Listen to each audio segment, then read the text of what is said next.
What's going on, YouTube? My name is FG3000. I'm back in the place to be, and welcome to Soulseeker 6 Knights, a brand new hero collector that came out just recently, which is also the sequel to the original Soulseeker. So when I first saw screenshots of this game, I completely glossed over it because I just thought this was the original Soulseeker, like the combat, the UI. All of these things look pretty much like just a slightly more polished version of the first game, which isn't necessarily bad, but I think that a lot of people are going to make the same mistake that I did, because a lot of times when you look at this game, all you see is Soulseeker. The 6 Knights is actually cut off, so you don't see it, and you see the screenshots, you see the combat, you see the graphics, and it looks so similar to the original game that you might not even give this game a second look, which might be actually pretty bad for this game, but we shall see. Now, you guys know what I always say when I cover brand new hero collectors. A hero collector can only be as fun as the heroes that you can collect, and the heroes in this game, you know, yeah, I mean, from a design standpoint, look at this look at this character right here. Come on. From a design standpoint, they're good, but they're just a little dated looking. Like, I mean, they didn't really try to up the ante from a graphic standpoint from the old Soulseeker to this one, and it really kind of tells. And like I said, the design of the characters is okay. It's just that they look a little dated, like not a lot of detail in this character at all. I mean, it is what it is. This one's kind of cool, and like I said, I'm okay with the design of the characters. It's just that they lack a little bit of detail.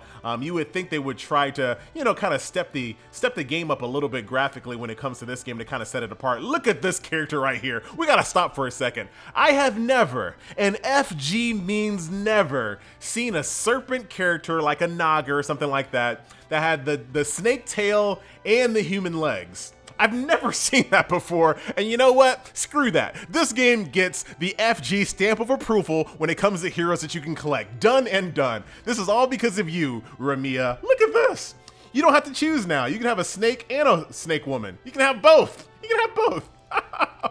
Okay, that's a little creepy. All right, let's jump into combat, ladies and gentlemen. So as you guys can see, it follows your typical flow of hero collectors here. We have normal, we have heroic, we have epic. We're gonna jump over here to chapter 5. Takes 2 stamina to jump into the stage. Of course, the game just came out, so there is so much stamina to be had, so many, you know, server opening rewards and things of that nature, so you're not really gonna have to worry about that. We'll turn it down to just normal speed just for a second so we can kind of see the flow of combat. Each character has a basic attack and, of course, like an ultimate ability as well. This game performs very similar to the original Soulseeker, where you have a backup team. So as you can see right here, I have a light character and a water character. A light character and a green character, water and fire. So at any moment when they're flashing, I can actually switch out to the other character. They will do a big attack. And this is very beneficial if you're running into some enemies that you didn't plan the elemental type for, and you need to switch out and go to a more beneficial elemental type, which I didn't do in this situation, but you can kind of see the overall flow of why that would be beneficial to do that. Of course, once you kind of progress through the game a little bit more, you can turn it on auto skill and ×2. Thus far in the game, I have not seen a reason to take it off of auto, but of course, there are probably going to be some instances where it's not going to be enough to get through the combat if you're not completely overpowered in it, because there is a way to kind of move your characters out of AoE attacks. So I would assume later on you're going to have to manually assign your abilities and manually move your characters around, or you're going to die in big AoE splashes. But so far at the point of the game that I'm in, I haven't had to do this at all. Like this right here that I'm trying to show you. Let's do it over here with there we go. I haven't had to do this at all. Haven't had to do it. Looks kind of funny. But I haven't had to do it at all. But there you have it. So we'll let them just kind of ×2 auto play this one out, kind of run through this stage.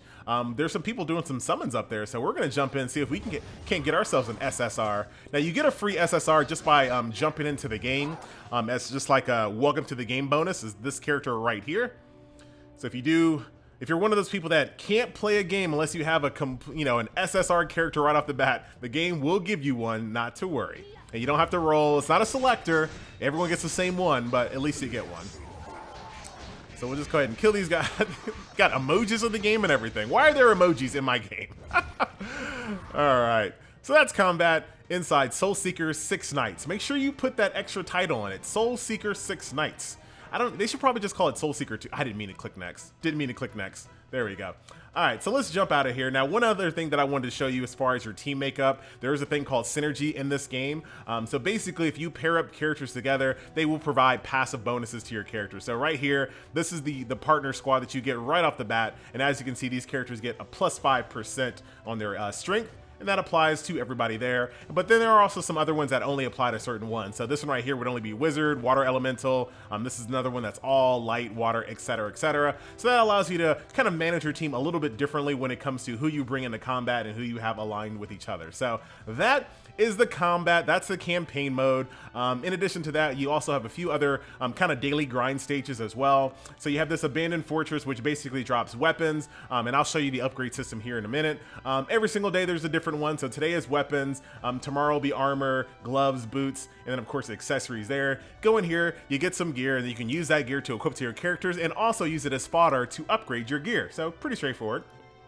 Arena we're going to show you last. We have this temple right here, which is kind of the same exact thing. Today is fire day. You run in here, you're going to get EXP food as well as fire crystals to once again focus on your fire characters. Once again, pretty straightforward. So the next thing up is the Dungeon of Demons, which drops runes. These runes provide passive bonuses to like strength, physical attack, piercing, accuracy, and things of that nature. All of your characters do have a rune tree, which I'll show you a little bit later in the video. Of course, there is the tried and true arena. So I'm going to go ahead and just attack these guys right here. It's based on a ticket system, and of course it's you versus the AI. You can keep it on auto if you want to, or you can do it manually. I'm just going to just auto this bad boy out, see if we can't just destroy these people. Hopefully they haven't played as much as I have, so I can kind of beat them. They're actually doing pretty decent here.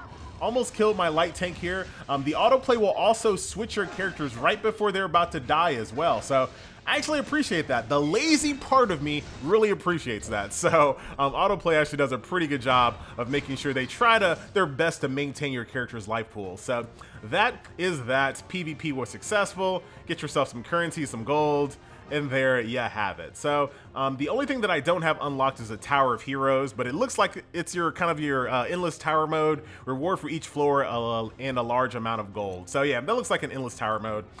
That's basically the game in a nutshell as of now. It's still kind of early. So you have adventure mode, I just showed you dispatch, and then last but not least there's a synergy dungeon, and this is kind of what I was talking to you about earlier. Here's the synergy between these two characters. They have their own little story that plays out and kind of tells you why they're connected, and as you do the story and as you complete the stages, you will also get some rewards. The only thing in these synergy stages is that you have to use these characters only in their synergy stages. So once again, it kind of forces you to level up characters that you might not necessarily do, just to make sure you get these extra bonuses as well. So that is pretty much the game so far. We're gonna go ahead and end this video off with some summons. Now, as far as do I like recommend this title, I mean, it's so straightforward. It's so by the numbers, and I always kind of look at when developers make a sequel to their original game, I'm always very curious to see how they do it. You know what I mean? They've had years of experience with Soulseeker. What do they do differently to kind of push the envelope and try to do something different? Unfortunately, I'm not seeing too much. Not even seeing too much, and not even just talking graphically. I'm just talking about the overall game itself. But it is a very highly refined hero collector experience. So if you are a fan of the Soulseeker IP, this might be something that you want to take a look at again. But I don't know, it just feels like they just wanted to reboot and start over. And if they want to do that, they might want to just hurry up and go to the Play Store and change the name of this game to Soulseeker 2 and change some of the screenshots or do something. Right now we're just doing some equipment chests here.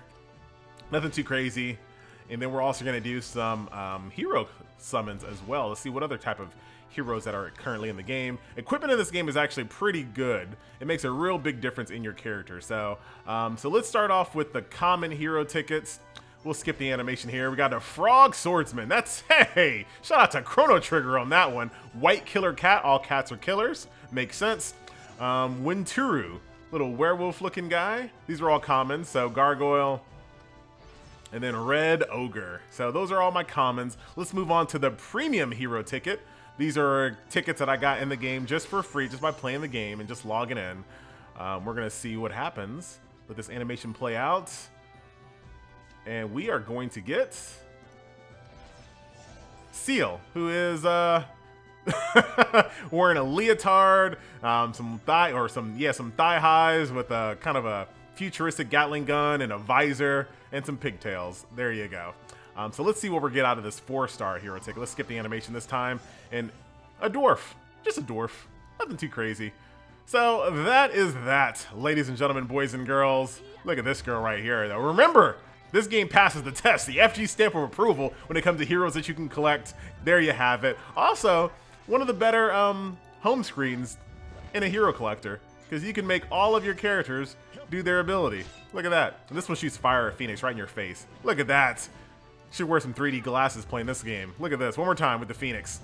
Very, very nice. Of course, like I said, the game just started, so there's all kinds of events going on, 7-day login rewards, which will award you weapons, 5-star hero tickets, and the like.